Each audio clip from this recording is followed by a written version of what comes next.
Hello बच्चों, मेरा नाम है मोहित और आपका स्वागत हमारे यूट्यूब चैनल हिस्ट्री चैंपियन में। तो जैसा कि आप जानते हो, आपका जो पेपर होने वाला है कहानी और उपन्यास, उससे संबंधित जितने भी महत्वपूर्ण प्रश्न है सारे के सारे मैं आपको पढ़ाने वाला हूं। उसका जो अगला महत्वपूर्ण प्रश्न है, हिंदी कहानी की परिभाषा और उसके मुख्य तत्वों की चर्चा कीजिए। तो हिंदी कहानी की जो परिभाषा है और उसके जो मुख्य तत्व है उसके बारे में अपन विस्तार से पढ़ने वाले हैं। काफी ज्यादा महत्वपूर्ण ये आपके सामने वीडियो होने वाला है। बस आपको क्या करना है, चैनल को सब्सक्राइब कर देना है, वीडियो को लाइक कर देना और अपने दोस्तों को जरूर से शेयर कर देना है। साथ के साथ आपको ये पीडीएफ है हमारे टेलीग्राम चैनल पे मिल जाएगी। टेलीग्राम चैनल को जरूर से ज्वाइन कर लेना, वीडियो को जरूर से लाइक कर देना। आपके सामने इसमें पढ़ेंगे हिंदी कहानी की परिभाषा क्या है, इसके बारे में विस्तार से पढ़ेंगे। हिंदी कहानी के जो प्रमुख तत्व है उसके बारे में विस्तार से देखेंगे। हिंदी कहानी की परिभाषा, हिंदी गद्य साहित्य की एक लघु विधा है जो जीवन के किसी एक खंड, संवेदना, घटना या मनोभाव को संक्षिप्त, रोचक और तीव्र प्रभाव उत्पादक शैली में प्रस्तुत करती है। मतलब अगर अपन विस्तार से पढ़े आपके सामने, तो जो हिंदी कहानी है ये क्या होती है, गद्य विधा की एक लघु विधा है। मतलब गद्य जो कहानी होती है उसके गद्य लेखन की अलग अलग विधाएं होती हैं। संस्मरण हो गया, रेखा चित्र हो गया, जो कहानी लेखन हो गया, आपके सामने जो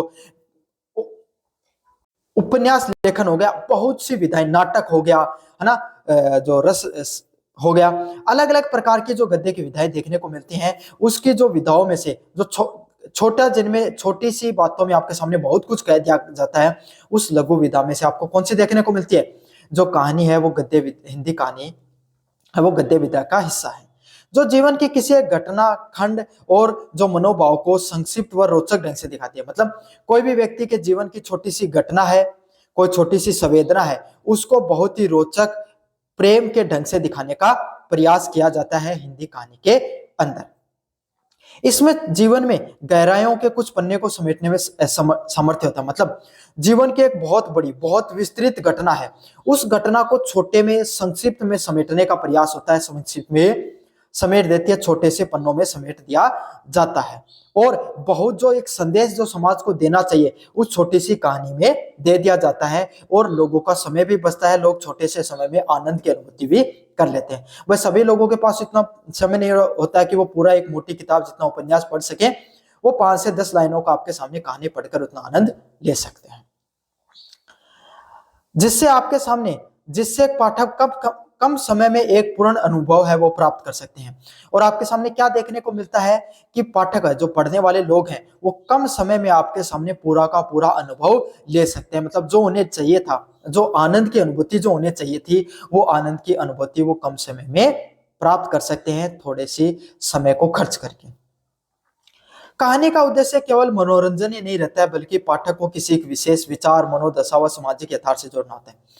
कहानी जब अपन पढ़ते हैं बचपन में, तो हम सबका उद्देश्य ये रहता है कि आपको पढ़ने के हमें अच्छा लगेगा। जैसे जैसे जीवन बदलता चला जाता है, किसी एक महान साहित्यकार की एक महान बात है कि एक शानदार किताब और कहानी की यही एक खूबसूरती होती है कि आप जब जब उसको पढ़ते हो आपको हर बार एक कुछ नया देखने को मिलता है। तो जीवन भी यही है। जब सिर्फ कहानी का उद्देश्य मनोरंजन ही नहीं रहता, जब बचपन में आप पढ़ते हो तो आपको लगता है कि बस कहानी पढ़कर अच्छा लगेगा, लेकिन जैसे जैसे आप बड़े होते हो, आपकी विचारधारा बदलती है, आपकी सामाजिक मानसिकता उसमें बढ़ोतरी होती है। सामाजिक, राजनीतिक, आर्थिक हर दृष्टिकोण को जब आप समाज को गहरे दृष्टिकोणों से समझते हो, तब आपको कहानी के अंदर छुपे हुए उस गहरे सारांश को, उस कहानी के अंदर छुपे हुए जो आपके सामने जो संदेश को आप समझ पाते हो। और यही कहानी का लक्ष्य होता है कि वो अपने पढ़ने वाले पाठकों का ना सिर्फ मनोरंजन करा पाए, बल्कि उसको पढ़ने वाले पाठकों का क्या हो सके, वो पढ़ने वाले पाठकों को पूर्ण रूप से मनोदशा के रूप से, वैचारिक रूप से उनको जोड़ पाए। यह पात्र परिवेश व घटनाओं के माध्यम से जीवन के सूक्ष्म पहलुओं को उद्घाटित होती है। मतलब इसमें क्या देखने को मिलता है, इसमें जो पात्र होते हैं उनका जो परिवेश होता है और उनकी घटनाओं के माध्यम से वो क्या करती है, छोटे छोटे पहलुओं को जोड़ने का प्रयास करती है। प्रमुख तत्वों की बात करें आपके सामने, जो पहला पॉइंट है कथानक। अलग अलग प्रमुख तत्व क्या भाई, कहानी में कौन सी चीजें आपको देखने को मिलती है उसके बारे में पढ़ेंगे। यह कहानी का मूल आधार होता है जिसमें घटनाओं को क्रमबद्ध तरीके से विकास में दिखाया जाता है। मतलब कोई भी जो कहानी होती है उसके मूल आधार देखने को मिलता है जहाँ पे घटनाओं को क्रमबद्ध तरीके से विकास दिखाया जाता है। मतलब कोई भी घटना होती है, कोई भी कहानी होती है, उसको क्रमबद्ध तरीके से दिखाया जाता है। अर्थसंगत व अंतिम परिणाम होता है जो एक सफल कथानक को जिज्ञासु बनाए रखने के लिए पाठ पढ़ने को बांधे रखता है। मतलब जैसे फिल्म से समझेंगे अपन, फिल्म भी एक कहानी होती है। फिल्म में क्या होता है आपके सामने कि जैसे कोई एक कोई विलन है, वो क्या करता है, ड्रग्स का धंधा करता है। फिर उसे क्या हो जाता है आपके सामने, वो समाज से लोगों को जीवन में समाज में क्या हो रहा है, उसमें बुराई, उससे समाज के लोग वो उत्पीड़ित हो रहे हैं, उससे वो समाज को उत्पीड़ित कर रहा है। तो ये क्या घटना का प्लॉट है, और ये घटना क्या पूरी की पूरी सभी को जोड़कर रखती है आपके सामने। तो यही दिखाया जाता है जो जितनी भी घटनाएं होती हैं उसके जो क्रमबद्ध तरीके से जिनको दिखाया जाता है, और कहानी को जो अंतिम लक्ष्य तक पहुंचाया जाता है, ताकि जो पढ़ने वाला व्यक्ति है उसमें जिज्ञासा बनी रहे। जैसे मूवी शुरू होती है तो शुरुआत के अंदर जो आपके सामने जो फिल्म का जो एक्टर होता है वो क्या करता है, उसका जीवन के बारे में दिखाया जाता है, थोड़ा सा विलन के बारे में दिखाया जाता है, वो क्या काम करता है, एक्टर क्या काम करता है। फिर दोनों के बीच में ऐसी घटना होती है जिसके बाद में वो एक दूसरे से जुड़ जाते हैं। फिर जो एक्टर होता है वो आपके सामने क्या करता है, वो पात्र होता है वो पूरी तरीके से विलन के पीछे लग जाता है, उसकी जो झूठ पाखंड की सत्ता उसको हराने के लिए। तो यही क्या पूरी की पूरी जो कहानी होती है उसी को कथानक या प्लॉट के नाम से जाना जाता है।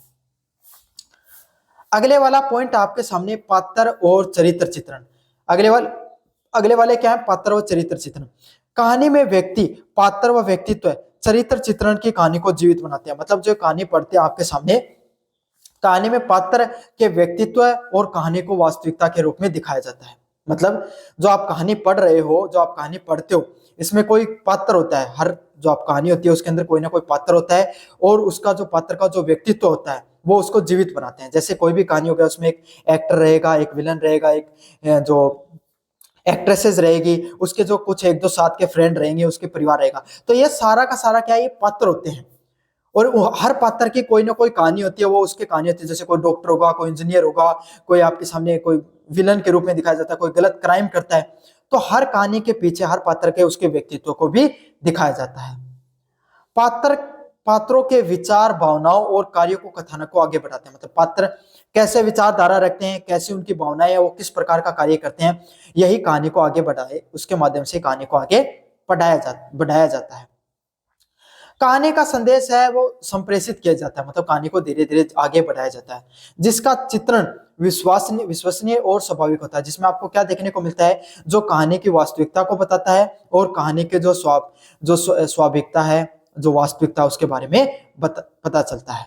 क्यों? क्योंकि सभी पात्र है भाई, कहानी को इस तरीके से गढ़ा जाता है कि सभी पात्र एकदम वास्तविकता में लगे। अब एक बात बताओ, कोई एक आम व्यक्ति है, कमजोर सा व्यक्ति है, वो क्या कर रहा है, वो बहुत बड़ा क्रिमिनल से लड़ रहा है ना, उसका कोई बैकग्राउंड नहीं, नॉर्मल सा व्यक्ति है, तो ये नहीं हो सकता। लेकिन उस जो क्रिमिनल से लड़ने वाला व्यक्ति अगर वो पुलिस में हो तो लड़ सकता है, या और उसका पहले का बैकग्राउंड ऐसे दिखाया जाता है कि वो पहले भी बहुत शक्तिशाली था, अब सब शरीफ बन गया है।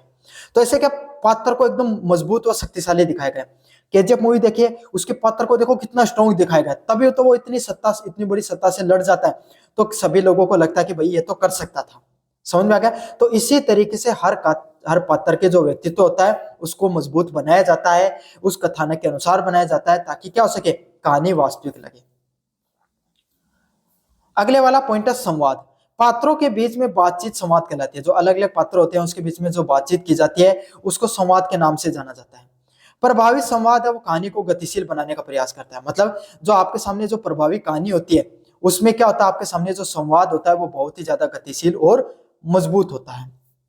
पात्र व्यक्तित्व को स्पष्ट करते हैं और कहानी के मूल भाव को सशक्त बनाते हैं। पात्र होते हैं जो अलग अलग प्रकार के पात्र देखने को मिलते हैं, वो व्यक्तित्व होता है, कोई भी व्यक्ति होता है उसके जो व्यक्तित्व होता है उसको स्पष्ट बनाते हैं, और कहानी का जो वास्तविक मूल भाव है उसको सशक्त बनाया जाता है। जो कहानी के बीच में जो आपके सामने संवाद देखने को मिलता है उसको छोटा, संक्षिप्त, स्वाभाविक और उद्देश्यपूर्ण होना चाहिए। मतलब जो कहानी में जो संवाद लिखा जाता है वो संक्षिप्त में होना चाहिए, स्वाभाविक होना चाहिए और उद्देश्यपूर्ण होना चाहिए। मतलब कहानी जो लिखी जा रही है वो छोटी होनी चाहिए, पहली बात तो है ना। डायलॉग जो आपस में पात्रों में बातचीत की जा रही है वो इस प्रकार की होनी चाहिए कि जो कहानी जिस तरफ कहानी को लेकर जाना है, जो कहानी का जो अंतिम लक्ष्य है उस तक पहुंचनी चाहिए।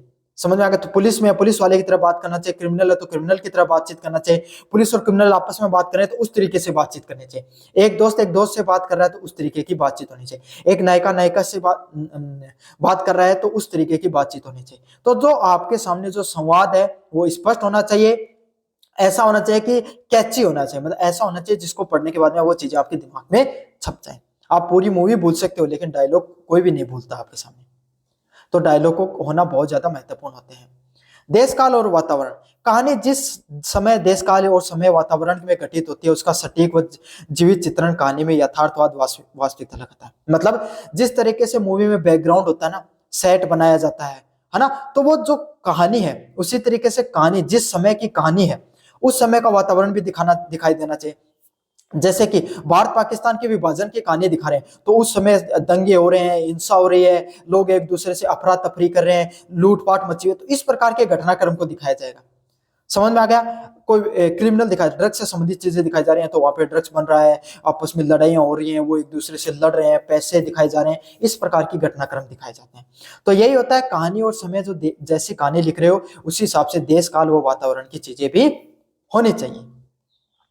ये पात्र के व्यवहार व घटनाओं के विकास को प्रभावित करता है, और ये क्या करता है, जो आपस में पात्र होते हैं उसके व्यवहार और जो घटनाएं होती हैं उसको विकास के बारे में वो बताते हैं।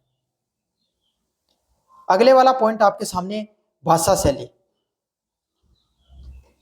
कहानीकार को लिखने का तरीका, शब्दों का चयन, वाक्यों की संरचना व मुहावरे का प्रयोग भाषा शैली कराता है। मतलब कहानी को लिखने वाला व्यक्ति है, जो कहानीकार है, वो किस प्रकार की भाषा शैली का प्रयोग करता है, ये बहुत ज्यादा महत्वपूर्ण है।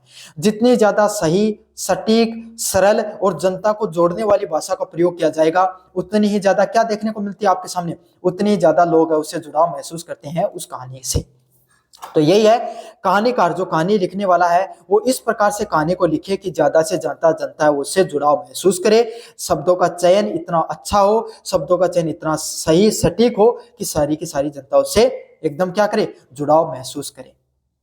यह कहानी के जो प्रभाव को बढ़ाती है, जो इससे क्या देखने को मिलता है, सही शब्दों का प्रयोग होता है, इससे कहानी का जो प्रभाव है वो बढ़ता है, कहानी है वो कहानी से जनता वो गहरे से जुड़ती है।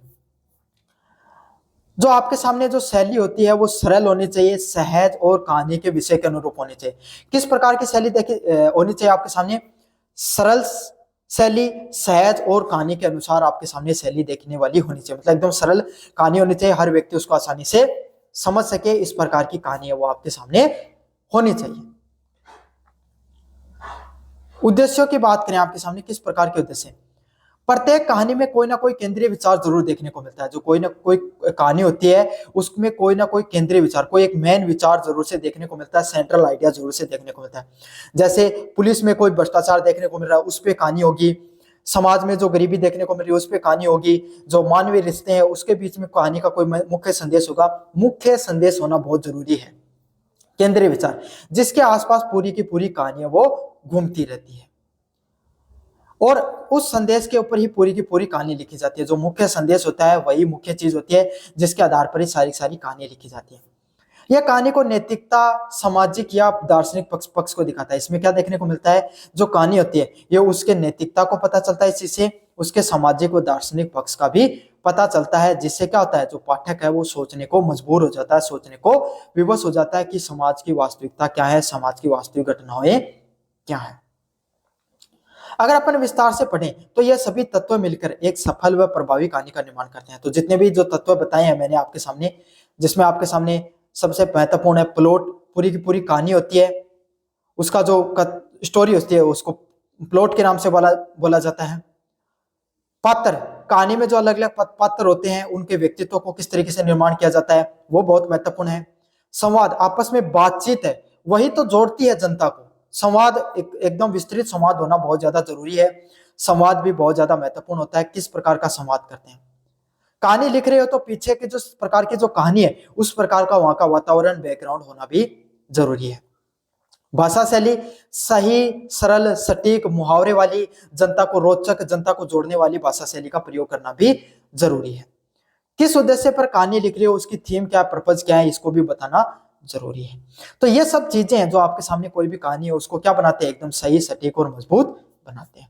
तो ये था आपके सामने जो कहानी से संबंधित प्रश्न, कहानी की जो परिभाषा और उसके मुख्य तत्वों के बारे में अपन ने विस्तार से पढ़ा है। कैसा लगा वीडियो जरूर से बताना, चैनल को जरूर से सब्सक्राइब कर देना, अपने दोस्तों को जरूर से शेयर कर देना। धन्यवाद।